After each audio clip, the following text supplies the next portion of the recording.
Hello, Steve. Hello, Jill.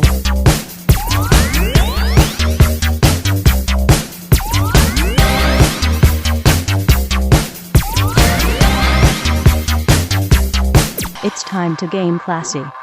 No, that is here. Now I'm recording, so we're not going to miss any of our hot takes on. I want to miss it. I don't want to miss a thing. No more hot takes. No hot takes. No more hot takes. No more hot. Hot takes are over. We're done. We're done with hot takes. You want my you want my Mandalorian hot takes? I haven't watched a single new episode, so Yeah. Well, the new episode still works. Sure. The new episode takes us through a fantastic roller coaster ride throughout the Uncanny Valley. So. Ooh, the Uncanny Valley.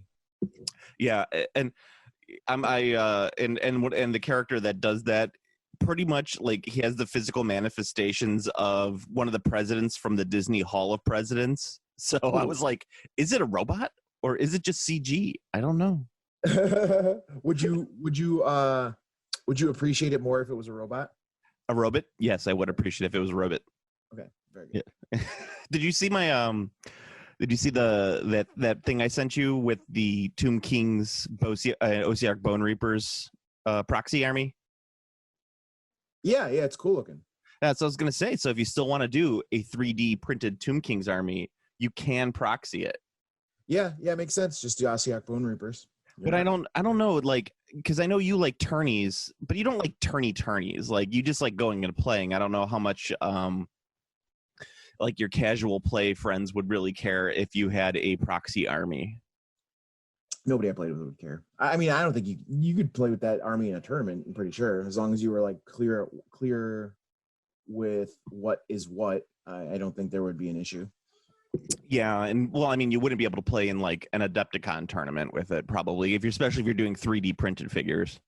It's been a while, but if I remember correctly, the last I don't know if stance is right, but the last policy that I remember for Adepticon GW tournaments was you can use anything, but if your army is like X% not GW, they won't put pictures of it online. Yeah, I knew that. I knew that for sure. And it's like, and it's even then, it's like you have to, it's like a tiny percent, like you could have like one non-GW character figure in there. Yes. And that's it. And even then they're like, No, I think it's over 50%. Yeah, some ridiculous thing like that. I think that there's some like weird formula that they use. Like you're allowed to use certain bits, but you can't use other certain bits and stuff like that. There's some thing to it. I think it's all just based on personal judgment of whoever's taking the pictures at the time, you know? Yeah, that sounds about right. Yeah. That sounds about right.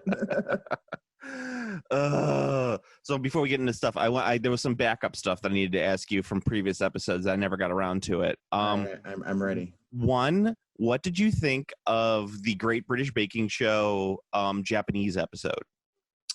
Oh, that's right. We never did clarify that. We never caught up on that. Yeah. I think that Japanese people are about as knowledgeable about Japan as the average American person is. You mean British people? What did I say? You said Japanese people. Yes, other way around. The British people are about as knowledgeable as Japanese people as Americans. The British people are about as knowledgeable about Japanese as the average American is. Yeah, I might. If I remember correctly, I think I was counting, and there was exactly one dish that was both Japanese and used a Japanese flavor. Yeah, there's only one. I don't know. I don't even know if there was that. I mean, I think they were kind of there, like this. I don't even think they had like the right ideas about Japanese cooking. No, that's what I'm saying. Like they didn't make like most of them made like a variant like Chinese dish. Like exactly. That's what I was saying. Like I think a lot of it was just Asian dishes that they got confused with. Specifically Chinese, really. Like I was like, yeah, those are Chinese. And one of them was one of them did a curry, which I did like. Because curry's super popular in Japan. Although, curry's popular everywhere now, really. Yes. Although, interestingly enough, curry in Japan is considered a Western dish. Yeah, well, it is a Western dish. It's fucking Indian. India is west of curry. You know what? India is West of curry. West of curry. They're west of curry and north of cumin. Yeah, well, yeah. I was like, but in actuality, Curry is the renamed Indian city that the British just called. We're just gonna call this city Curry because we can't pronounce it in British in Indian languages. In the Queen's English. In the Queen's English, we're just gonna call it Curry, Currystan. Curry. Yeah, exactly. Yeah, I was the Great British Baking Show this year was probably the biggest shit show I've ever seen, and I've watched almost all the episodes of that show. What did you think was so bad? Everything, like every week, just everyone was a mess. Except like yeah. Like you meant like everyone was having a bad time. Yeah, everyone was just like they were like the worst cooks or the worst bakers. They fell apart constantly. They fucked up brownies, Steve. How do you fuck up brownies? There was definitely some damage, but I think, I mean, obviously I've never cooked outside, but I do believe that the fact they cook in the tent and the temperature variations they get, because it gets super hot sometimes, I really do think that completely fucks with your ability. Yeah, exactly. That's why you don't bake outside. Who came up with the idea of baking? That's part of the challenge. If you can't bake outside in a random temperature, you can't call yourself the star baker. It's funny with the brownies too, because I actually sat there and thought about it, and I'm like, how do you fuck up brownies? And then I was thinking, like, and I asked my wife, I was like, when was the last time you made brownies? And she goes, from scratch. And I was like, oh yeah, I guess no one really makes brownies from scratch. Yeah, you pour the mix into. Yeah, you pour the mix. Bowl. Yeah, and everyone loves the mix. It's like, yes, and basically, and as far as I know, most bakers like in a bakery use mixes. Like they have like a brownie mix, and instead of like, they don't use oil, they use butter. And if they probably add extra eggs and stuff like that. Like they make it richer by using like just a couple tricks outside of what the box tells you to use. Right. The in the finale, they had the three for the winning finale, and that blonde woman did not deserve to be there for that finale. She was a mess all around, and I'm sorry to any of our British listeners who she's probably related to, because aren't they all related out there? No, that's was that Norway? I think it's Norway, or Sweden. I don't know. The blonde chick? No. Oh. There's some town, I can't remember what it was. It was either in Sweden or Norway, and it was basically like you have to get a genetic test before you get married, because like literally everyone is related. I think that's Greenland. I know. I think it could be Greenland. It's either Greenland or Iceland. One of those two. One of those islands. It could be Iceland or Greenland. That's also accurate. I'm not sure. Welcome to Joe and Steve just make assumptions about European culture. It's not an assumption. I know exactly what it is. It's a real story. The only thing I don't know is I'm sorry. I said I knew exactly what it is. I knew that it did 100% happen. It's not like a made up story. I just don't know. I just can't remember where it was. But I remember it was like it was a Scandinavian. That's so Sweden, Norway, Denmark, Greenland, Iceland. So it's just I'm sure I saw like a very long name of a place, and I was like, okay, yeah. And then my brain just archived it, and it was just like, I don't know, say Norway. I was thinking about Iceland the other day of like, I know it's so sparsely populated, and it's like, that's the place that I would just like to go to like immigrate to. And like, everyone always talks about like the taxes and shit like that. I'm just like, I don't care. Like I could probably have a minimum wage, like the lowest paying job there, and still be happier than like the higher taxes don't matter if you have actual public services. Yeah, exactly. Like, and just to be alone, and like they have that type of culture where it's like you don't have to say hi to everybody and be happy in your job. You could just be miserable, and people accept it as you are just miserable. Like Sweden or Finland or Norway, like all those Nordic countries are all like that, where you just can be miserable and you don't have to worry about. I will say saying hi to everyone is kind of annoying. It's like I don't like doing that in person. However, I'm playing Red Dead Redemption, and you'd better damn believe that every single person who says hello to me, I go, howdy, partner. Well, yeah, of course, because you're role playing. I think in America, we're just role playing being human. That's true. Trying to figure it out. Yeah. And also, Dr. Sleep. Holy shit, that movie is way better than it had any right to be. I really like that movie. Yeah. I don't for anybody who hasn't seen it, I think Steve and I universally give Dr. Sleep a thumbs up. Yes, 100%. Yeah, Dr. Sleep was really good. And it's funny because I know on this podcast before you said you were not a fan of Stanley Kubrick's The Shining. I am not. Yeah. And well, maybe not a fan. So I just feel it's one of the more overrated movies out there. Yeah. I mean, I can see that. I really like the movie. I think it's rated fairly. I love the soundtrack. I think the soundtrack really good. Yeah, the soundtrack is great. I think that they did have a point of being overrated at some point, but I think it's kind of gone down to like it's like a pretty standard rating. I think like there was like a point in the mid 2000s, early 2000s where everyone was like jizzing themselves completely over Stanley Kubrick right around the time that he died. Yes. So that was like the early 2000s, I think. He died in like 99, 2000 something or other, and everyone was jizzing themselves over it. And so now I think after, 15 years after 15 years, he's gone back down to kind of like where he deserves to be in the film pantheon. Like, correct. All right. Yeah, he's like, it's auto corrected itself because a bunch of new people have entered into the film world and are now overrating things that shouldn't be overrated, and it happens. New overraters have entered the game. Well, I mean, like the amount of people who are like fucking jizzing themselves over George Lucas now is ridiculous. Who's jizzing themselves over George Lucas? What did I literally what just happened? I know exactly. That's what I'm saying. Like young film fans are jizzing themselves over George Lucas, and I don't understand it myself. But whatever. I guess he's like a really good lesson in understanding the value of merchandising, right? Yeah. Well, I mean, like, people, I think right now, one of the more overrated directors and someone that I really like is David Fincher. I think he's got a fairly overrated. Oh, no. You know who it is? It's Christopher Nolan. Jesus Christ. Talk about a guy who's overrated as a director. Christopher I'm going to make my movies 4 hours long, Nolan. Tenant's on Apple TV, and I'm refusing to watch I don't have 7 hours. Yeah. If I'm going to spend 7 hours watching a movie, I'm watching the Lord of the Rings trilogy. Yeah, exactly. Well, I mean, I guess I should say I'm watching part of the Lord of the Rings trilogy. What is it? 12 hours for the extended edition?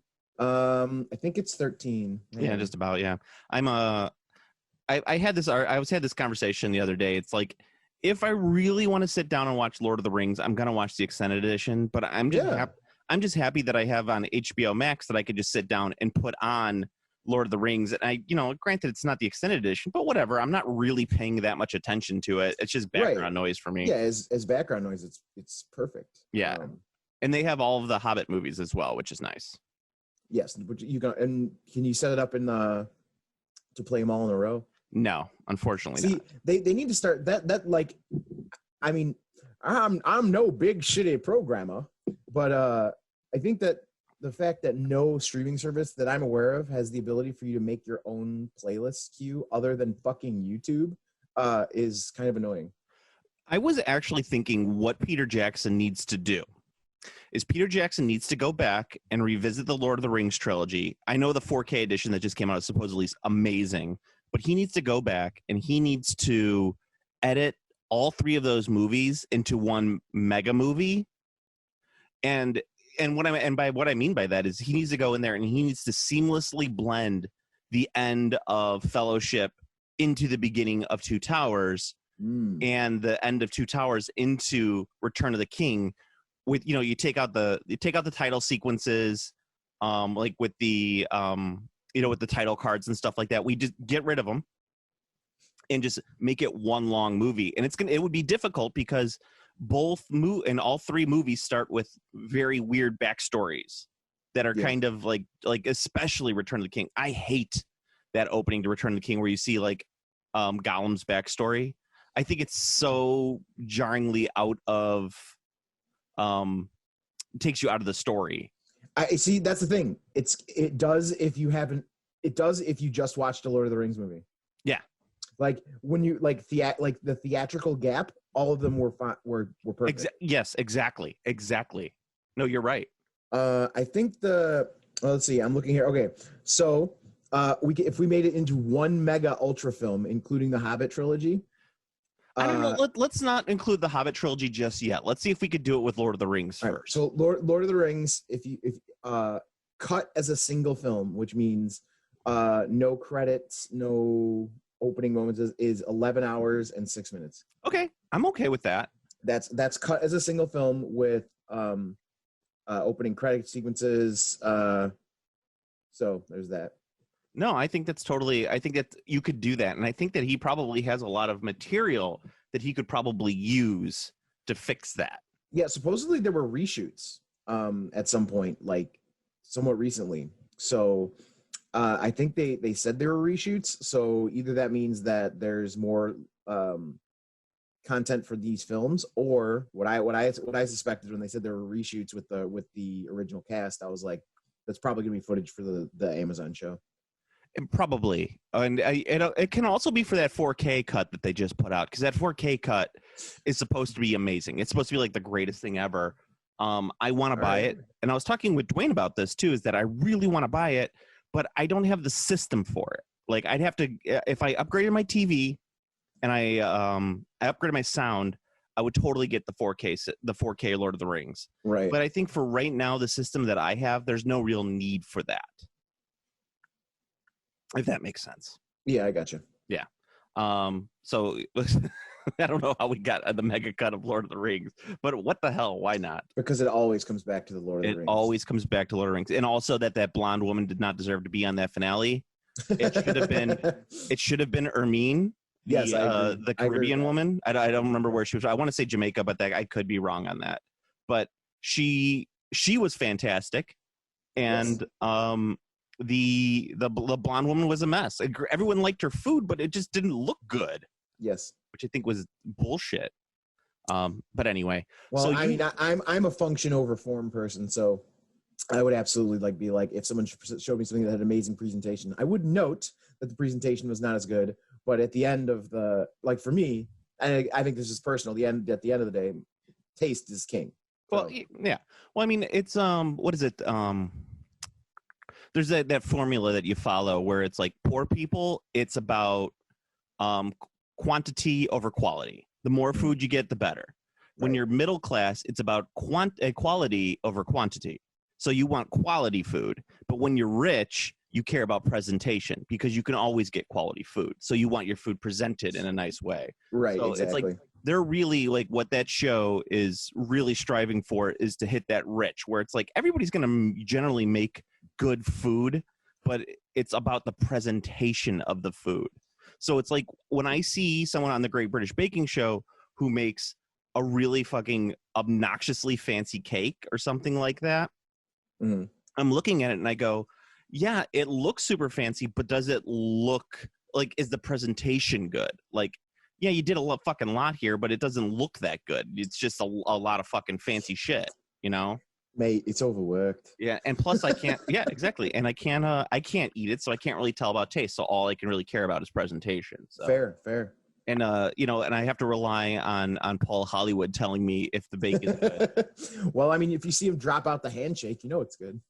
I think they overrate the handshake too. I don't know. They make it some big deal. It is a big deal. That sounds like someone who's never gotten a Paul Hollywood handshake would say. I have never gotten a Paul Hollywood handshake. See? Good times. And also, I don't know if you noticed, if you heard, but Mike Pence, our vice president, announced that members of the Space Force will be called Guardians. Our country sucks. A name chosen by space professionals for space professionals. That's what it says on the thing. Guardians. A name chosen by space professionals for space professionals. And and the funny thing is, it's like I just like with the whole symbol that looks just like Star Trek, the fact that they're just not calling it Space Fleet is annoying to me. Mm-hmm. That is like, if you're gonna do it, lean into it. That's what I say. Yeah. If you're Like- gonna if you're gonna live the meme. Yes, exactly. Don't let your memes be dreams. You go into that, and it's like if they called it Space Fleet, and you said, "Hey, you have a chance to join Space Fleet," I would sign up, hands down. I would join Space Fleet. I mean, no joke. I would. I would do it. I mean, I don't even have to have a red shirt. I would totally join it.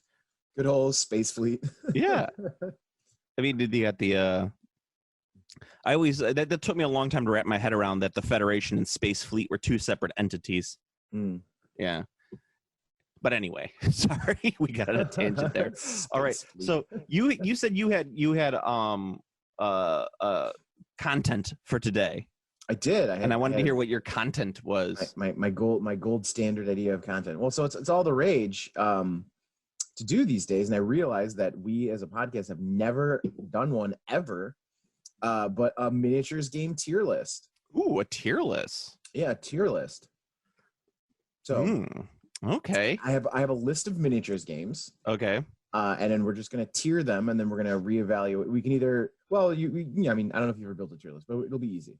So I do basically know a lot of miniatures games, and I'm familiar with most of their rules enough that I could probably tier them into at least the Joe list of like how I tier games, which might be completely arbitrary. But anyway, I mean, it's all tier lists are completely arbitrary. yes. They're all opinion. The only thing you can be is if you just tier listed facts based on like bigger numbers, like 6 feet is compared to 3 feet is S tier because It's obviously bigger. obviously bigger. Yes. Um, However, you can't compare that in penis size because sometimes the bigger penises are not always better penises. I mean, it could be comically over large. Yes, that's correct. Exactly. Anyway, Like you could, like Willem Dafoe. like Willem Dafoe in Nymphomaniac. No, not Nymphomaniac. What was that movie? Antichrist. Antichrist. But yeah. that's a stunt dick. That's not Willem Dafoe's dick. I know that's what I'm saying, but it was Yeah. comically large. Yes, Willem Dafoe's dick was bigger. All right, so they don't have any. There's no obscure games on this list, and there's no classic games on this list. I would say this is all recent to still being made. Okay. Okay. So there's no like it doesn't have like War Master or like the really old ones or like so this is all newer, like more contemporary list. More contemporary. Okay. All right. Okay. So we're gonna tier S, A, B, C, D. So okay. S A B C, C D. Okay. Yeah. So S is gonna be phenomenal. Like the any flaws are so minor you can ignore them. It's just the best. Like this is the game you should play. Okay. A is like it's thumbs up all around. Good a good like base. Like this are not a good base. A is like it's a very good game. Like this is a game that like would be very popular. You know, you think there's a lot of people playing it. B is a game that's decent but has serious flaws. C is a game that is mediocre and has flaws, and D is a game that is probably better suited to be never touched. I am looking forward to this argument and to this list going down to arguments and then us throwing shit at each other. Let's go. All right. So, and then I want to say let's weight the rules heavier than the models, but let's include the models. I was going to say I include the models, and I'm also going to include 2 other little things. They are much less in the rating, but player base and support from the company. I like it. The producer. All right. Let's start off with a easy one. Kings of War. Ooh, Kings of War. I would if I had to make an argument, I would definitely not put it S tier. I'd probably put it I'd probably put it about B tier. I think that would be about fair. I'm not 100% positive on that. I completely agree. That's exactly where I would put it. I would put it in B tier. So here's my thinking on that. Kings of War, it's the idea behind it is great. It's a block game system. There's a block game fantasy system. Not many of them exist anymore. Yep. It's got a very, very generic rule set in that everything tries to be very, very middling. Like they try not to swing anything with special rules so that it plays too differently from any of the other armies. Yes, which I feel is a huge detriment because that definitely makes it like there's no reason to take a lesser unit. You should take the best unit. You find the best unit you can buy for the points. You just copy paste that unit. And I think that's where it ends up being, is that it's so, everything about the armies are so generic that the things that do make it unique make the army best, and that's what you kind of spam when you're playing the army. Right. But I do think that it's got a decent player base, it's got a decent support system, and it's, you know, you really don't have to just use their figures, and their figures are not bad. They're they had the compare, especially compared to their original launch with the elves. And like just seeing where they're at now from where they were. I mean, I think Mantic's a good company. I like their minis. I like the rules. I like what they do. Yeah. So I said, this is like a B tier is not a slam at all. No. I think B is good. I said is a good game with flaws, and I think Kings of War fits exactly there. I'd like to see the newest edition, but from what I hear, it's more of a. It doesn't change a lot of my issues with the core game, but it does balance the game a bit better. Yeah, the edition changes in Kings of War are not drastic changes. It's like currently I think they're on 3rd edition of Kings of War, right? Third edition. But it's more like 1.3 more than anything else. Kinda. Well, a lot of their editions changes are they focus more on the universal rules than the units. Exactly. It's like, and even the universal rules that they change up are not dramatic changes. So there are some, but yeah, I mean it's like any edition. It's not as big of an overhaul as the average like Warhammer edition was. Oh god, if it's like a Warhammer edition, it was like, oh god, there's a new edition, I need to buy an entire new army because the game is not going to play the same. Right, exactly. It's like, oh, your army was all chariots. Well, chariots suck now, so you need to buy infantry. Yeah. All right. Like what's the next one? All right. Next one, Warhammer Age of Sigmar. Ooh. I'm saying that Age of Sigmar. I would. Age of Sigmar is very, very close. It might be one of the few games that I'd say is close to S tier for me. The rules I think are very solid. It's got a wide variety of armies. It's got really great support. It's got a huge player base. The models are fantastic. I don't know if I've already said that or not.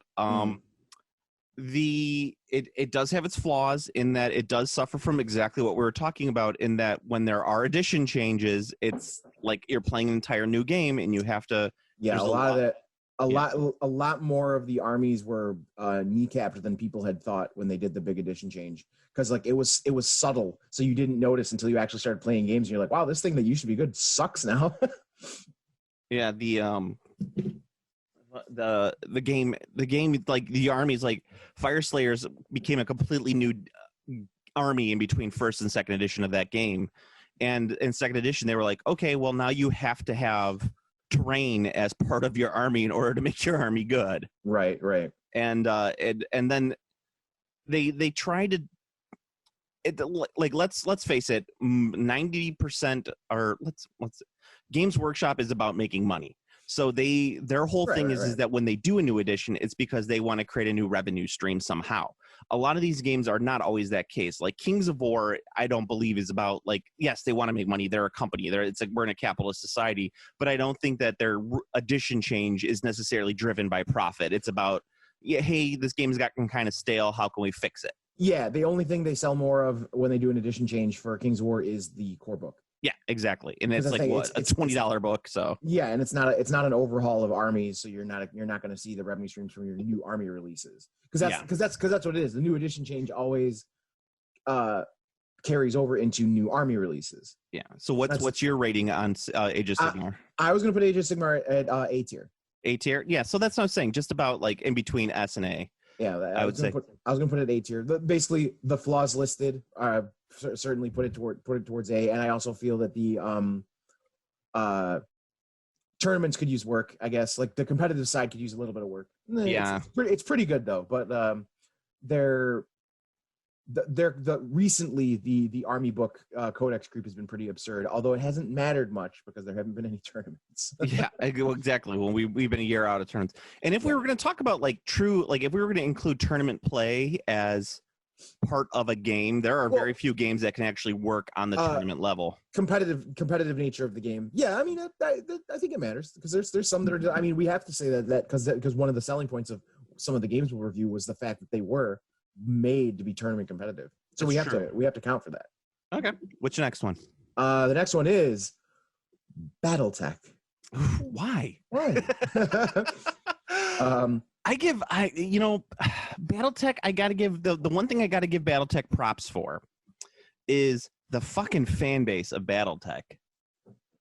Like, as much as like the minis are hit and miss. Like, they've gotten better over the years, but people still play with the old shit. Yeah, and a lot of the old Clan War stuff is really cool. Like the Ghost Bear mechs and stuff. The Kodiak, they're cool. The Kodiak, yeah. I mean, there are cool mechs. There's some classic mechs too, and I think that all like is real. Like, lends itself to the game. That the terrain is, I think, fairly standardized enough that people can really. You could build your own BattleTech terrain fairly quickly and do. I think it still has hexboard rules too. Yep, so. it does. Yeah, but for Christ's sakes, those fucking rule books. I would put them almost at C tier just on the rule books alone. That's exactly where I was going to put it. The thing about that is, and this is why tier lists are completely subjective, because the way you build your mechs and the way the minutia works in BattleTech to you and I sounds absolutely horrible. Sounds like a fucking awful time. Yeah. It sounds like doing taxes before you get to play your miniatures game. But some people are going to be completely like, they're going to be like, what? No, that's the best rule set ever written. No, and I totally get that, but it's like, you do have to have a master's degree in fucking mathematics to get through that rule book. And engineering. And engineering, yeah.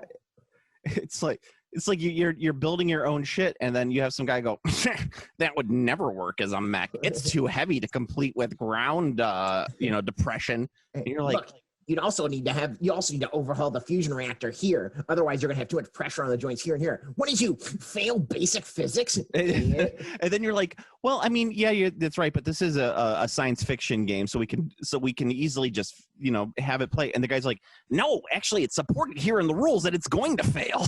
And you're like, oh, Jesus Christ, you're right. Fuck. Yeah, because of all this science. Science. Yeah, that guy. It's like, I would love to get into BattleTech and have a small BattleTech like just mech army. I have 3D printing files for BattleTech, figures, but god damn those rules. And it's like, and the thing is too, is I'm never gonna go against somebody who says that they love BattleTech, because I know that there is a deep love of that game. I get it. I used to love the cartoons as a kid. I had the toys. I had Mech Warrior video games. I played a lot of those. But yes, C tier. C tier. Blood Bowl. Oof. Blood Bowl. I'm gonna put it at A tier. I would agree. Blood Bowl is a tier. The only thing that would push Blood Bowl up a little bit would be, I don't know, I guess a bit more support. They have a lot. I think, what would push it to S tier is if the rules weren't so random.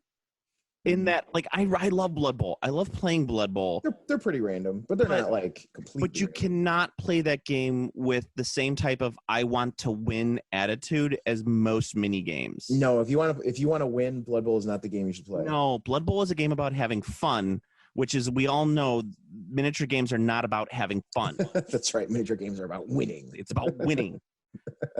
No, and that's the thing too, is like they have a fantastic model line. Yeah, the new minis are dope. The fan base has been around for 40 years at this point and still going strong. They have excellent release box sets. I think that they're supported fairly well. The rules, though, are just not like, they're very random, and that's the fun of the game, and it's hard to reconcile that fact. So that's why I put it at A tier. Yeah, I mean, I would hear more arguments for S tier, but it's a sports game, so. Yeah, it's like the S tier. It's just, it's almost there. It might be maybe the closest to an S tier game that we're gonna have on this list. Though I do have a couple. I am putting it in front of Age of Sigmar. I would put that in front of Age of Sigmar too. I think most specialist games go up ahead of a lot of the bigger games just because they're so niche. That they can have a very, as long as they're supported and have nice models, I think that they can easily win above most of those bigger games. Mm-hmm. Next game. Batman miniatures game. Oh, that's a D game for me, man. That's a D. Free D slot. Free D? Free D. It's a free D slot. Let's go to the next game. Just to give the rules are fucking anything from Night Games is a fucking mess. Yeah, the miniatures are not miniatures, they're statues, and that you have to paint to look just like the fucking characters. Otherwise, what's the fucking point of having them? So there's no fun in that. Ugh.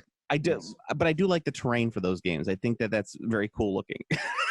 They have nice city terrain. That's not something you see super often, like regular contemporary city. Yeah, and it looks usually it's medieval or futuristic.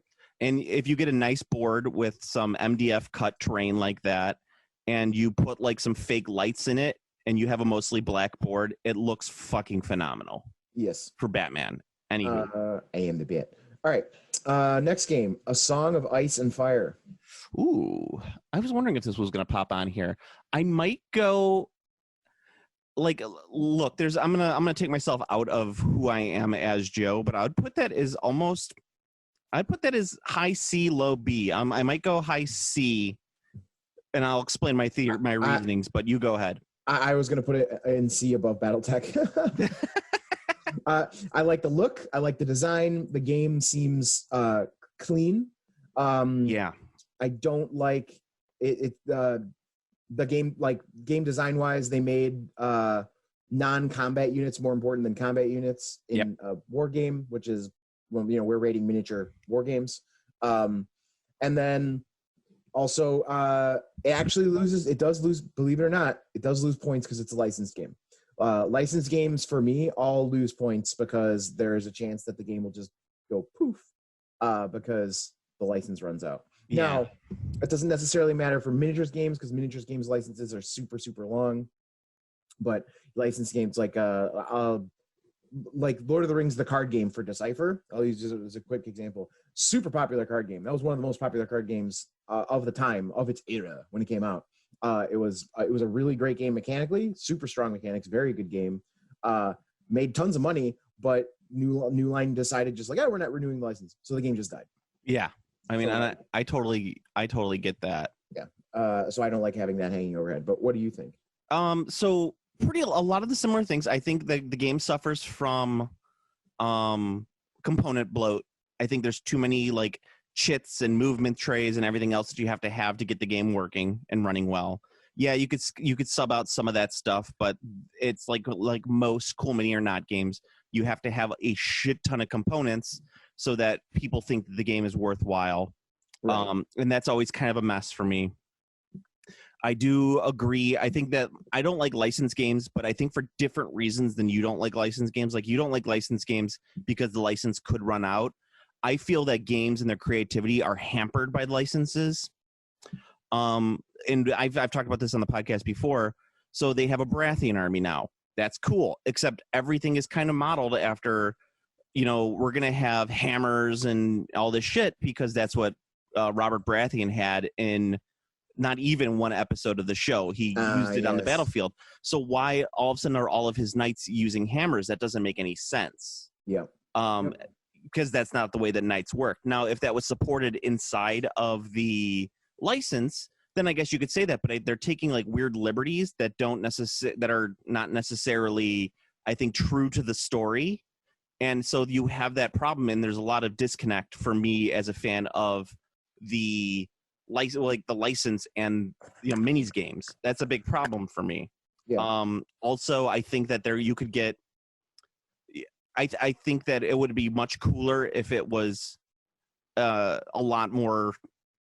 I guess you could say you're a lot more freer with what you were doing with the game as opposed to kind of like setting it inside the universe as it is. Yeah, no, makes sense. Yeah. I also don't understand why you'd have a game with a circle base using movement trays. I like that though. I'm a fan of that. It's a lot of wasted space on the battlefield. Well, generally the circle base part should be if there's a way to play with them on the circle bases. I will say that. Yeah, because you could do that with some of the characters. Like you could swap out and put the character into the unit, that's fine. But on that, the sculpts are really beautiful though, and I think it's interesting that Cool Mini has supported this game as long as they have. I mean, for fuck's sake, there's what 6 armies out for it now. Yeah, you got Starks, Lannisters, Night Watch, Wildlings, Targaryens, and Baratheons right now, that's 6 armies is a pretty decent support system for that game. Yep, that's a lot. That's a lot of choice. Yeah, but yeah, and I think that the rules are kind of, I don't know, they're fine. There's nothing that makes them unique and fun. I guess. I mean, I look at the rules and I'm just like, whatever. Like, if that makes sense. I like it. Yes. So next game then. Yeah. Warhammer 40,000 Kill Team. Oh, Kill Team. Oh Yes. shit. Kill Team is definitely an A game. It's not a high A. I'd say it's a low A. I think that there's a lot of components, a fuck ton of components with Kill Team. You need to have so much shit for Kill Team to make Kill Team work. Yes. The game you know what? I'm gonna revise that. I'm gonna go down to B because that game has way too much for a game that should be much simpler than it is. That's true, and you do need to buy like basically every release because you got to get the cards. Yeah, and there's a lot of fucking releases for that game. And so that's why I would say that game has gone down. I think I'll put that as a B release. It's a fun concept game. Like the concept behind it is such a good concept, but they just kind of fucked it up with execution. Yep. And some of the releases are gorgeous. That Rogue Trader set that they did is one of my favorite sets of all time. Yeah, they look sick. They look super good. Yeah. Next game, Warhammer: The Game of Fantasy Battles. Oh, so I thought that we were doing unsupported. We were new games. I said they were all contemporary games. Contemporary. Some of them don't exist anymore, but they're all contemporary. Oh, okay. I see what you're saying. Which edition? Current last edition? Well, we have to go with what was the last edition before the game was gone. 8th? So 8th edition. So this has to be a review of 8th edition. C, but only in hindsight because of previous editions, which were much better. Fair. I would put it in C just because I think it was a strict downgrade from 7th edition. So I think they actually just made a worse edition. Yeah, and that's exactly it. I think if it was maybe released on its own, it might be a little bit higher. B, and my complaints would be you need way too many figures to play the game. Way too many. And the game takes forever. 8th edition took forever to play. Yes. And plus you still have you don't have alternating turn, like alternating activations. It's turn based. It's like it's you go, I go. And that's just that's obnoxious in this day and age. Like that doesn't need to exist the way that it exists. Yeah, that's fair. Infinity. Probably B tier. Yep, I was gonna put it at the bottom of B tier, below Kings of War. Yeah, I mean, I might put it about equal with Kings of War. I think that it's I think that it's one of those games that once you get into it, it's very easy to understand. I think that the models are gorgeous. There's a lot of problems with the models, but I think they're gorgeous. Yes. It's not my style model to paint, so that's why I'm not like a huge fan. If that makes sense. I have a lot of bias on that. In that I'm not a mech painter. I'm not like I don't paint. I'm not a big anime fan. I don't like painting that style. Yeah. Yeah, no, I think that's fair. I think there's nothing wrong with the rules. I think the rules are actually pretty solid. It has its issues. I'm not super up to date with the current ones. What the last edition I played was awful. Yeah, I mean, I think, but that was a few editions ago. So, I played first edition. The rules weren't great because they were translated via like Google Translate, like 2003 Google Translate. Yeah, not the best. I played. I want to say it was second edition. I don't know what edition they're on currently. But I did play. I want to say it was either second or third edition, and I did like it. I thought the rules were good. It's not my style of game. Yeah. Next game, Malifaux, third edition. Third edition Malifaux. I'm gonna go. I want to be fair and not have bias when I'm talking about this. shit. It's a tier list. You get to have bias. I know I get to have, I don't want to have too much personal bias though, because I want to look at it very objectively, and I can put my bias into the objectiveness of it, but I don't necessarily. My spot is C tier below BattleTech. That is where I put it. I mean, that might be fair. I might even go D. I never liked the models. I see. Here's the thing for me. I think the models coherently are terrible because like there's very little visual coherence between any of the factions in that game. There's a little bit more now. They've done a better job with that. Okay, but continue. So like things didn't look like they were from the same game. Mm-hmm. I know they've had a ton of models of release, so they did improve their minis, which I liked. Like they started making miniatures that I was actually like, oh, that's not stupid. Yeah, exactly. That's what I'm saying. They really improved their mini line. So I'd say by third edition, their minis aren't bad. The minis are probably, I would put almost B tier just for the minis. I think that their rules are the rules are a fucking mess with that game. Well, I heard the most recent. Well, this is the when there was the last big change, the first to second edition. Apparently, all of the rules got better, and they lost players. Yeah, there you go. It's a game that's so far out of my purview that it's very hard for me to objectively rate that game. But if I had to, I would say it's probably D tier just because of the amount of that I just don't fucking care about that game. Yeah. I think very bottom of C is where I'd put it because I could see buying like the Bayou Pigman army just because like they look really fun to paint like that, that might be cool. I'd probably play the game once, be like but it'd have the cool Bayou Pigmen. No, and that's absolutely fair. I believe it's absolutely 100% fair. Next game, Arena Rex. Ooh, Arena Rex. I would probably put Arena Rex at like. I want to be fair too, even though that the guys do listen to the podcast, and I consider us all friendly. I would probably put it at an A tier game.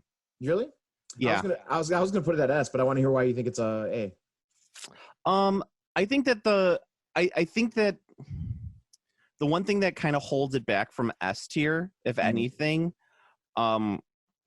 I think that there's I think that there's like a small like the rules I don't think are like beginner user friendly. I think that there is a little bit of I need a play group to someone needs to teach me this game right now. Someone needs to teach me this game. I think it's very hard to learn on your own. I also think it's a little hard to teach. But that's also me, and I'm not the best person in the world for learning rules, as anybody who's played a mini game will tell me. Like they're just like, you don't know what you're doing. I go, I know, but that's who I am. Like no, you can't just have your figures run and attack. You either get to run or move and attack. And I'm like, well, why can't I run and attack? I can run and attack you. And they're like, that's not the way the game works, Joe. Like, God damn it. But that's about it. The minis are great, and I love that you can have like a very small army. I love the supports, and I love the fan base too. The fans do a great job with it. So yeah, I mean, it's one of those games. Like, there's very few games for me that will hit that S tier. So yeah, I for me that would be the Arena Rex would be S for me. Army size, minis, consistency. Definitely is all there. It strikes all the notes that you'd want from a game. So I'm a big fan. I guess the only I don't know if it's a gripe, but like I guess the only minus would be that the game is small, which I think is a plus. So some people might consider that a minus because there's only like a couple new releases a year. Yeah. So like some people might consider that a minus. I wouldn't. I feel the opposite about that. So that's like I like when games have manageable releases. Yeah, I think sometimes with small releases, like games with manageable releases, as you're saying, is that a lot of people see that as we're not getting support from the company, and then they are like, the game is dying. But no, it's like it actually, that's the way that releases should be for a game. Right. Anyway. Fair enough. All right. Next game. Warhammer 40,000. Ah, fuck. I knew you were gonna. I thought we might save that one for last. Current edition Warhammer 40,000. And that here's the funny thing is I don't know 9th edition that well, the newest edition. Mhm. I could tell you from 8th edition. Well, let me put it this way: 7th edition was definitely a D. 8th edition, I probably would have put at a. It was definitely an improvement. I might put that at a high C, low B level.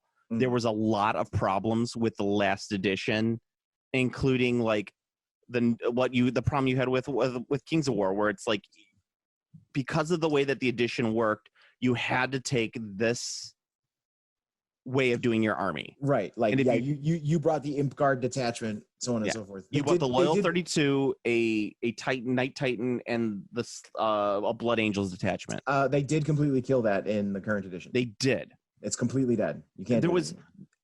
But here's what I'll say though is that you could be competitive with other builds. It's just that you couldn't win.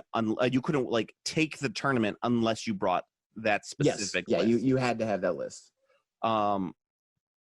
Like I literally saw that list decimate a chaos. I think it was a grand tournament, a UK grand tournament, where it was that list versus two. It was Mortarion and Magnus the Red. Yeah, he tabled the guy. And he tabled the guy. Like he literally just whomped him. That should not be in a game. I've heard that the new edition improves a lot of that. Yes, I'm not saying that's going to move, because some of my bigger problems with 40K will always be there with 40K, in that codex creep is always a fucking problem. Yes. You have to have 4 to 5 rule books just to play with your army in most cases. Yes. The models are so expensive for what they are. Yes. But that's not, that part of that problem is with me as a person who likes to own a fuck ton of shit, that I don't know when to stop buying and just paint the shit that I have. And I think that's someone that the listeners of this cast would understand about me.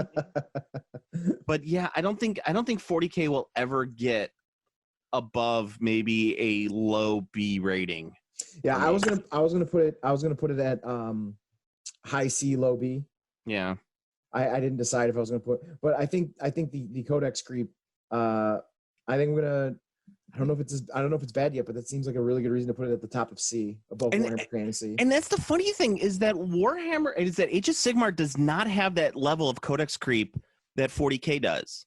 The problem with Age of Sigmar is like the codexes come out and they're either, and this is why it doesn't have the codex creep, is because the Age of Sigmar codexes are so swingy in power level. Like, yeah, some of them are just good, some of them are just bad.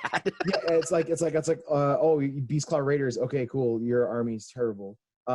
Doesn't matter. And then they release the Zinch book and it's like, oh, this army breaks the game. Literally unbeatable. Yeah. Cool. And then it's like the next army would be like, it's like, oh, they're gonna like design the next army to beat Zinch, and it's like, no, Zinch is just gonna be the best army for like a year and a half. Exactly. It's so bizarre.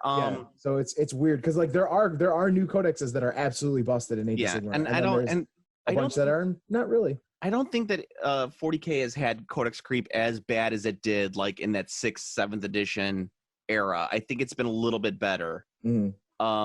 But yeah, still, it's like it's still a mess in a game that big with a tournament.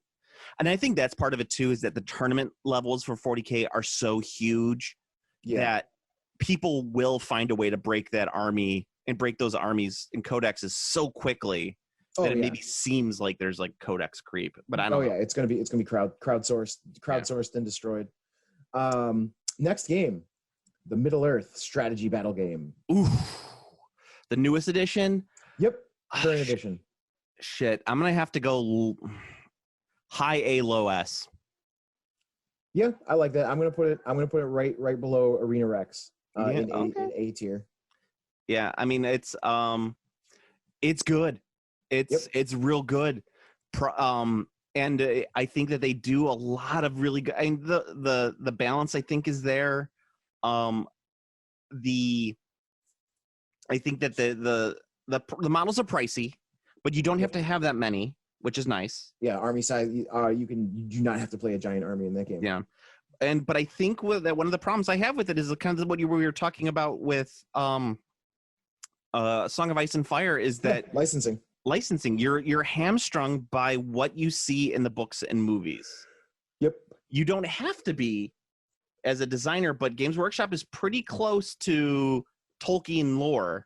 They do a well enough job with Tolkien lore that everybody just kind of accepts when they do something outside of the box, kind of outside the movies. They're like, oh, this looks good enough. We're going to do this. And I think that they do a good job with that, but that does hamstring them as a design. And plus they have one of those weird things where it's like something is slightly in the movie, so they put it in the game and they still continue to support that. Yes, yes. Like Alfred in the fucking Hobbit movies. Oh, he's so good in the game too. He's so strong. I know, it's so ridiculous that this one stupid character in a movie is shoehorned into the game, and he necessarily wouldn't be. So it's just odd. Yes. But well, it's because they still made them. They made miniatures for scenarios. So yeah, like they did. There's like the game is very good as a 1v1 battle game. I think it's right now. I think it's Games Workshop's best. But it's it also is made with the like play the scenes. You know, again, like can you pilot the Fellowship to escape from the troll, or are you good enough to get the troll to kill the Fellowship, kind of thing? Are you a bad enough dude to save the president? Are you a bad enough dude to stab the Frodo? All right. So yeah, I think it's fair. And like I said, I wouldn't put it I don't think like if it wasn't licensed, it would make it S. Or if it was made by, or here we go. If it was not licensed. Yeah. If it was made by the Tolkien estate, like literally like the license can't expire because the people who created it. I think though, I think it's not the Lord of the Rings licensing though for Games Workshop is like the best case scenario for any sort of miniatures license. They got it for like a decade, 20 years at this point. Yeah, so it's very safe. Yeah. Next game, Mordheim, City of the Damned. Oof. I'm gonna go B. The game, as much as I love the game had its problems. Yeah. For me, I don't think I could. I don't think I could put it. I couldn't put it above Infinity for sure. So it would be at the bottom of B. Yeah. The game had many problems. It was supported for a very long time. The fan base is really good with it. I think, and I don't know if we're gonna get into it, but I think Warcry is the better version of Mordheim, and Mordheim suffers from the same thing as like classic Necromunda. It's the same fucking problems. Because it's the same game. It's the same problems for the game. The minis are cool. It's just, it was a game that needed many rules, FAQs that just were not coming out, and it hamstrung the game. Oh, for sure. Speaking of that, next game, Necromunda. The new Necromunda is very good though. So I do really like the new Necromunda. I would put that as probably B plus, A minus. Yeah, I was gonna put it at the bottom of A because I think it's significantly better than Kill Team, and I think if you want the Kill Team experience, you should play Necromunda. Yeah, the only problem I have with Necromunda, and they did fix it with the newest release, was that Necromunda was very flat, and the newest edition of Necromunda was very flat until they put out the new rules for like the 3D terrain. Oh right, yeah. The flatness is fine. It kind of worked like Killzone. Or whatever that's called. So it's fun. It's nice. You could have some very nice fast games with it. Mm-hmm. Yeah. So anyway, that's my response with it. And all the new resculpts of all the models are really great. Anytime they release anything for that game, it's like, ooh, the models are good. Yeah, every release it's like, ooh, it's a good model. Yeah. Right. Next game, Guild Ball. I would put Guild Balls in A. Yeah. So. I do not put Guild Balls in S, and here's the reasons why I don't put Guild Balls in S. The first point is it's done. They killed it. I mean, in some ways, that's a benefit. Mm-hmm. I think that the models are spotty. They're hit and miss. Some are just boring as fuck. Yes. And I think the player base is annoying. However, the game itself is solid. It's a solid fucking game, dude. Yeah. And it's not my style of play. It's not my game. But dude, there's not much wrong you could find with that game, with that rule set. Yeah, I mean, agree. you can, but there's. I mean, the rule set's really good. It's set up to be competitive. It's reachable for casual, but it's acceptable for tournament play. So yeah, I mean, but the gap between casual and tournament was pretty huge. that's true. And I think it's one of those things where it's like, yeah, you got to struggle to really find what you don't like about that game if you play it and you like the models. Yeah, for sure. Yeah. Next game. Which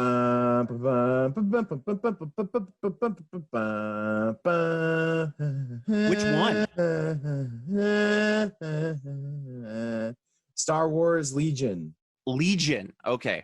For me, D tier, free, easy. D tier. Lower than Batman. No, it's not lower than Batman. I'll go solid C on Legion. I might even go B. Disgusting. Legion is not a bad game. Legion is a very beer and pretzels game. There are just so many fucking things stacked against that game. So is it better or worse than Song of Ice and Fire? Straight up, heads up. Oh, it's not as good as Song of Ice and Fire, I think. Okay. Better than BattleTech? It's a different animal. It's like comparing apples to oranges at that point. You can't compare those two games. The models are all great. It has spotty support from Fantasy Flight, and it's not even going to be Fantasy Flight game anymore. Yeah, it's gone to the Ares.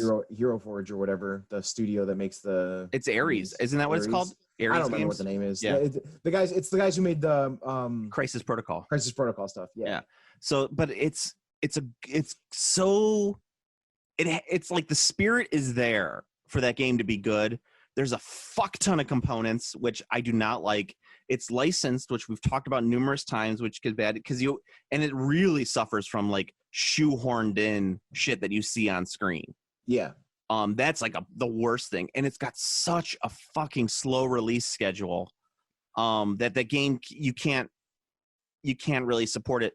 But it's the closest I've ever seen to really having a somewhat decent Star Wars minigame. Fair enough. But are you sure? Because the next game in the list is Star Wars X-Wing. X-Wing it's lower, so I would definitely put X-Wing at D tier. Above Batman. Okay. X-Wing. God bless you. It could have had its moment. It had its moment. It did. The problem is that it doesn't feel like space combat. No. The minis look great. They're pre-painted, which is fantastic.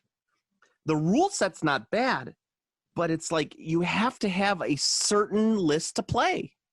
Yes, and you need to buy multiples of expensive ships, and it's like it's not real. Like it lies about how accessible it is because you look and you're like, oh, ship's $15. That's kind of expensive. It's like, but you look at the starter and you're like, oh, well, there's only like 2 ships, so I guess it's not that bad. It is a liar. It's a lying game. It lies about what it is. Yep. However, that being said, the way it is does work really well for competitive play. Kind of. There's been some pretty insane moments because of how tight / loose the rules are. Because like if you like move a model just a little bit, that's huge. That's like a gigantic problem. Yeah, and but you know what, that works with a lot of minis games, like, and especially with X-Wing games. If you move a model a little bit, they can just be like, just fudge it kind of back where it is. With X-Wing, it's just like no, because everything moves on templates. So like that's true. Yeah. So any fudging is like huge. Yeah, it's just it's a liar. It's a lying game, and it lies to you, and it lies to all of us. The only thing that really is the positive with X-Wing is the ship. You are a thief and a liar. Yeah. Take him away. Take him away. Next game, Frostgrave. Ooh, Frostgrave. Frostgrave. I haven't played anything past like the first major release for Frostgrave. I haven't played Ghost Archipelago. I haven't played any of the new stuff. However, the game is definitely the spiritual successor to Mordheim. Oh, for sure. It's better than Mordheim in a lot of ways. I Also like the D20 system. Yes. I think it's a lot more accurate. However, I just found the game so fucking boring. I put it at the top of B tier. I think it's better than Kill Team. I'll go B tier on that one. The game is so You need to have the expansions. Exactly. You absolutely have to have the expansions. Like when the game just devolves into who can get the treasure chest off the table first, that's annoying as fuck. Yes. I always kind of felt like when I was playing is like, why can't I just open the chest and get the gold and then I just have the gold or I have the treasure? Yes. Until like maybe this guy is killed in some way or another. Right. Why do I have to get off the board? That's the annoying part to me. Yep. I agree. Warhammer. Also, wait, Underworlds. I want to say this too, is that Frostgrave is one of those games that's like Kings of War, where they have miniatures. The miniatures are good. The miniatures are actually they have great Knoll minis. Yeah, well, I mean, all of their minis are like nice, multi-part, late 5th edition, early 6th edition. Skeletons are really dope. Yeah. I like their skeletons a lot. They're proxies for late 5th edition, early 6th edition fantasy figures done nicely. Like the molds are nicer. And so like you don't have to play with those figures, but you can, and they're nice. Yes. Anyway, continue. The next game, Warhammer Underworlds. Oh, I'm biased on this one, but I will definitely go A tier. I wouldn't put it at A tier because you have to buy everything. Yeah, you have to buy everything. That's the one. That's what's keeping it from S tier for me. In all honesty, I would put it below. I would put it below Frostgrave in B tier personally. And I think we've talked about this before. And it's also more of a card game than a minis game. Yeah, there's a lot of the flaws with the game is there's a lot of chaff. There's a lot of chaff in that game. You get like 30 cards in a pack, and out of those 30 cards, there might be 3 that are worthwhile. Yeah. Easily. That's not the right ratio, but that's very similar to what it is. That's probably about right. Some warbands are just god fucking awful in the meta, and they have no real reason to be released other than the fact that they have the sculpts for them. And then the cards. You buy the cards. And then there are some sculpts and there's some warbands that are just too fucking good for the game, and they make the game unfun. Like the troll. That troll ruined the fucking game. And I've played so there's another one. There's another warband that's an ogre hunter, and he is like the troll except more fun to play against. Okay. I mean, he's beefy and he could do a lot more. And I think one of the things too is I think there's it's a very well supported game too. There's a lot of FAQs that come out about it, but some of the FAQ rulings are so bad that I have no idea why they made that decision. Yes. The classic one I can always think about is I think it's called the Crown of Avarice. And the whole thing is that if you have the crown on and your character is killed, any unspent glory that your opponent has goes to you, or you get at least one unspent glory from your opponent. Mm-hmm. But they ruled it in that, the glory that your opponent gets from killing you can count as that unspent glory. And it's like, well, then why would you write the card that way? Right. You would just write that your opponent gets the glory and you get the opponent's the glory for being killed. Right. But the way that it's written is kind of like, well, if your opponent doesn't have any unspent glory, then you don't get anything. Right. So that makes it worded it terribly. Yeah. So that makes it actually kind of an interesting card, because you'd have to, as a player, you'd be like, oh wait, he has a Crown of Avarice. I have unspent glory, so I'm not going to try and kill him because I don't want him to get any of my glory. Right. So there's actually thinking involved. Now with that, it doesn't matter. Right. So it's like you just kill him. I get the glory point. Yeah, that's annoying to me, and that's, I think, that's a prime example of a bad rule read. I agree with that. That's why I think it's in high B. I think it's better. I mean, it's better than Kill Team. I don't think it's as good as Frostgrave. I think Frostgrave is the closest, maybe not the closest competitor it has, but that's the closest game I could think of, and I think Frostgrave is overall better. And I also think, though, that it is more of a card game than it is a minis game. Yes, absolutely. Yeah. It's more of a card game than a minis game. So we have to, I think that's important to consider. Yes. All right, next up. Because the next one is the one I think that is better, which is Warcry. Warcry is an S tier game for me. It's easy, hands down. Yeah. Go ahead. I think no. I think it's a good spot. I think it's the old like it remains to be seen. I guess competitive side, but not counting competitive side. Yeah, I agree with that. It is a very. I would never play Warcry in a competitive setting. There's a couple reasons for that. One, in that the card setup for the terrain, there's a lot of wiggle room, and I think if you want to have that game be competitive, tournament competitive, you cannot have that level of wiggle room with terrain, with the models, with anything. You cannot have the amount of wiggle room Warcry has. That being said, though, as a beer and pretzels game and a pickup game, that game is fucking phenomenal. Yeah, and as a campaign game, the campaigns are phenomenal for your guys. Yep. The support for the figures is great because not only have they created warbands for the game, but they also have released cards and rules. Yes, for all of the models. Pretty much. The game got a lot better when they did that. So they just released the 4 books for like play, so that they're like updated rules on the cards. So now you don't even really need cards to play the game anymore. I bought the Undead book because actually the store I went to was sold out of all of them except like the Undead and Destruction books. And because I'm considering I'm working on a Vampire Concert Army, I'm like, I'm going to pick up the Undead book. And it's phenomenal. Like you can literally play anything in that game. Like if you wanted to, Steve, like we were talking about 3D printed Tomb Kings, just you proxy your Tomb Kings for Warcry. Nice. I mean, I'm seriously like look into it, and if you wanted to play, if you have a hankering to paint Tomb Kings, that's the game to play it for. Nice. All right, fair enough. Yeah, I have never recommended a game so highly, with the exception that the fact that Catacombs is probably one of the worst box set releases I've seen in a while.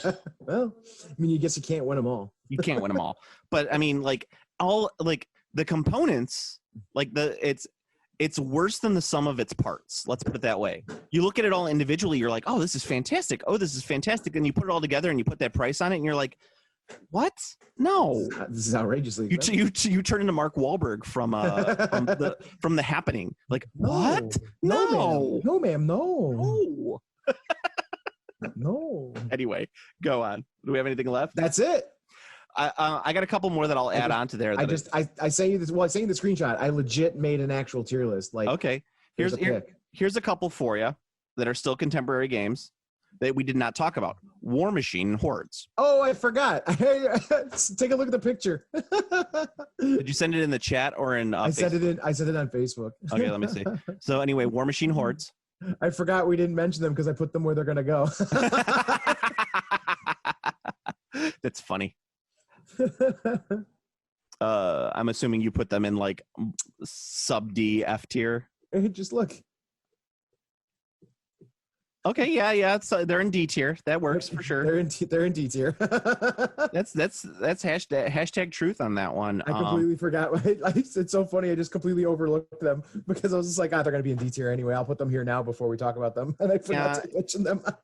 I mean, it's fair to say, and I don't want to do that. Like, and I think we've talked about that before. We don't want to shit on Warma Hordes as much as we do, but they killed the game.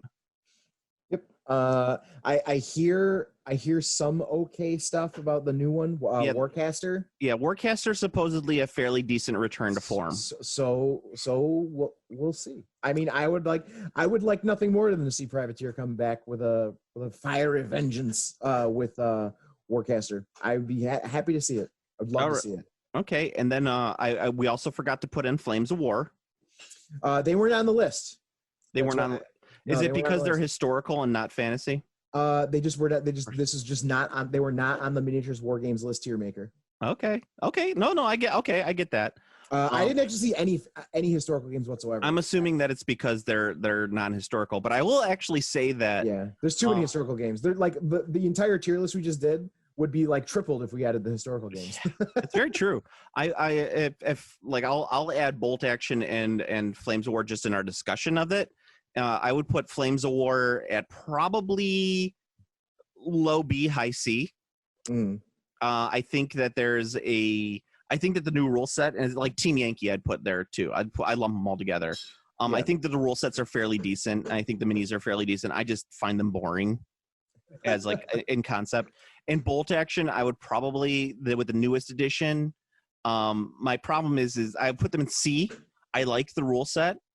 I don't like the figures from the company from Warlord. Warlord.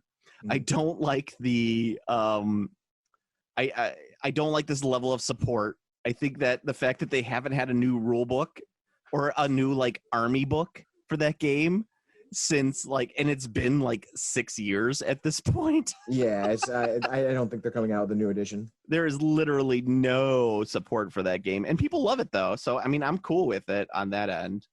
I suppose. I'm trying to think of Armada is probably on the same tier as D, as X-Wing, but it may be a little bit better. I think it's actually plays a little bit better than X-Wing, Sex-Wing.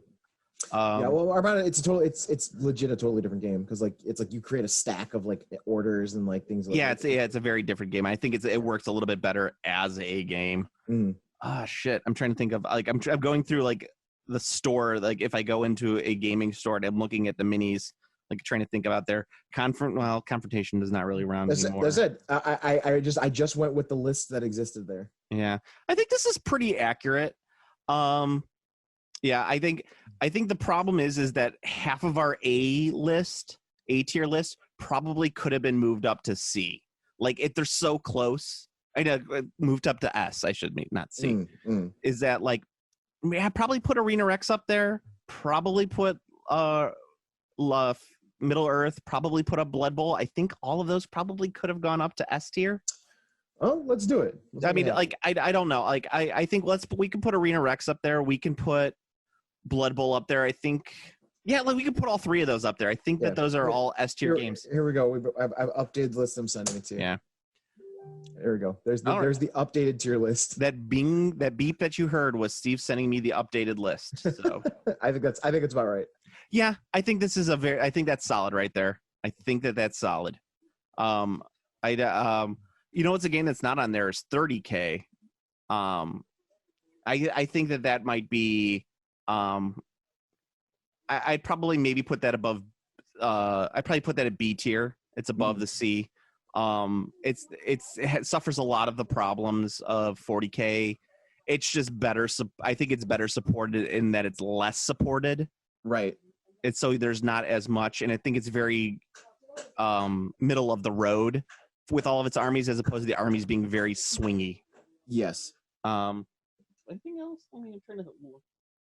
Yeah, I feel bad about. No, I think that this looks about right. I'm surprised that they had Mordheim on there.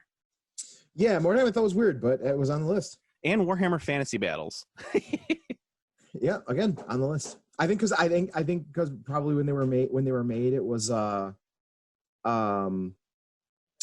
those both have reasonably popular PC games. Yeah, where am I going to put Clan War on this, Steve?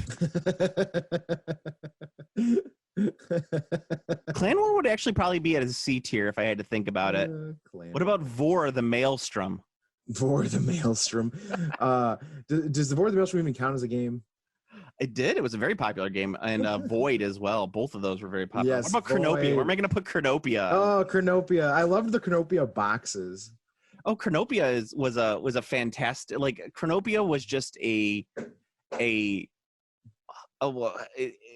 just encapsulated the time in which it was released. How about that? Does that make sense? Like that late 90s kind of like mini game feel, like where anything was a possibility. The Berlin Wall had fallen. We had a 2-term Democrat in office. We were doing fantastic as a society at that point. And it was like that was when Chronopia was released. And it was like, man, we got ska music, Chronopia. Can life get any better? Pick it up. Yeah, it's like drinking Snapple and Boku. Like, what a time to be alive. Oh, man. I remember Boku. Boku was an adult juice box. Boku was the ultimate to have in your lunchbox at school. Like, you got a Boku? Whoa.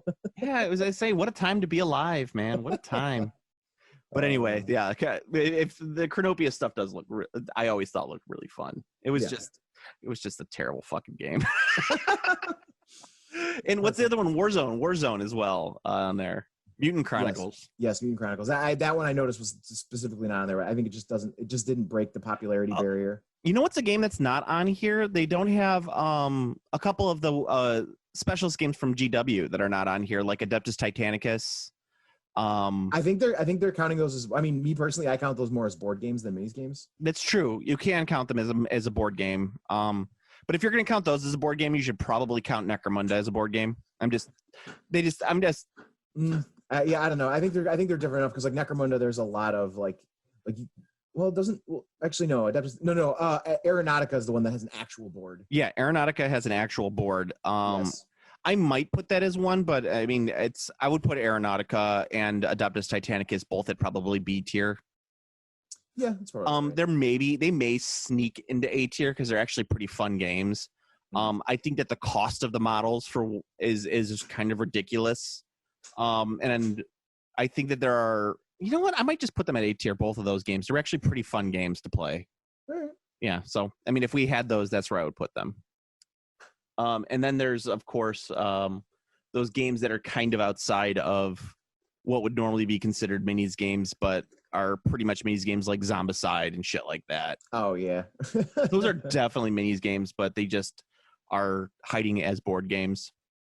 But anyway, I think I'm happy with this list. I think this list is pretty damn accurate. Yes. Yeah. I mean, I'll disagree with you on Underworlds, but I think that you make a good point on what Underworlds is. I think Underworlds is very similar to Kill Team. Yes. Anywho, is there any gaming news that we should talk about before we end today? Because we got to leave in 5 minutes. Yeah, I was just gonna say we bail on it now. Bail on it now. All right. So anywho, that's been Games Classy for today. Go to our Game Classy Facebook page. It's the best way you can get in contact with us. Like, comment, and subscribe on the iTunes. Also, best way to help out the podcast, you can like, comment, subscribe on the YouTubes. I don't really understand why. Steve's not available on any social media at the current moment, except for Reddit. If you could track him down, he is not exercising his right on Twitter to call our current president a orange loser, I guess would be the best way to put it. Big old loser. You can actually check me out on the Instagram. I am Game Classy Joe.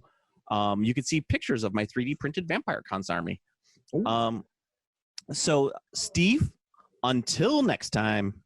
Yes. Rosebud, frozen peas, full of country goodness and green penis. Wait, that's terrible. Terrible. I quit. Just a handful for the road. Oh, what luck. There's a French fry stuck in my beard. I love that fucking bit. It's so good. Later. Game Classy.